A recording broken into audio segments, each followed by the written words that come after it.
side. No? So ngayon, pag okay na yung pader, makita mo, align na. Yung plumb line kasi, pinapakita natin dito, yung right. O kanina, right theology. Ngayon, right perspective. Everybody say right perspective. Right perspective. Yan. Ano po ba sa Tagalog ng perspective? Pananaw. Diba? Mga kapatid, mahalagang pananaw natin. Kung ano nakikita mo, yun ang naiisip mo, yun ang nakalalaman mo. Gusto ko magkaroon tayo ng correct lens. No? Alam niyo, napakahirap pag may salamin, minsan malabo.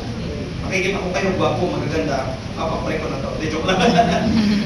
Minsan, pag itong salamin natin, minsan pa nagsasalamin ako, pag nakatanggal yung salamin ko, wala akong makita.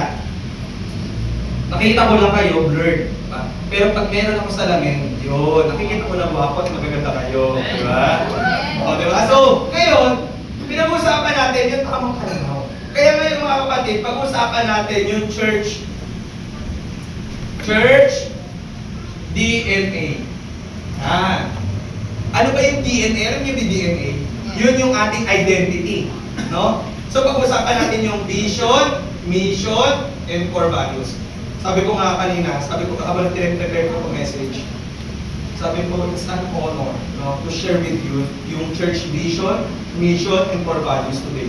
Alam niyo mga kapatid, to be honest, dapat si Pastor Betty ang masasalita sa atin. Dapat. Kasi siya ang vision bearer.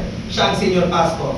Ngayon, sabi ko, habang nag-bake ko sa Lord, kaya, kahapon, kagabi na ako nag-pray. Lord, ibigay ko kaya kay Daddy. Kasi siya yung talagang kinausap ni Lord eh. Siya yung vision bearer ng church natin eh. Kumbaga, God, ang 2K Works, FCC, ang kausap si PB. Siya ang naglilid sa atin. Ngayon, sabi ko, Lord, hindi naman ako disturbing doon. Parang papakyut lang ako doon, diba? Sabi ko, Lord, paano to? Pero alam niyo, sinagot ako ni Lord. Sabi niya, sa Jeremiah 1:5, hindi accidental lahat na nangyayari. Planado ni Lord. Ganda ng pinag-usapan namin kayo ng breakfast, nag-discuss kami, may Ate Yen sa kanila Pastor Betty. Lahat ng mga nangyayari sa buhay natin, divine appointment yan. Hindi aksidente na pinanganak ka sa ngayong generation na to. Appointed time yan. Hindi aksidente na pinagsama-sama tayo ni Lord. Hindi aksidente, yan ang personality mo, yan ang talent mo, yan ang binigay sa'yo ni Lord na gift sa calling. Pinagsama-sama tayo ni Lord. Bakit?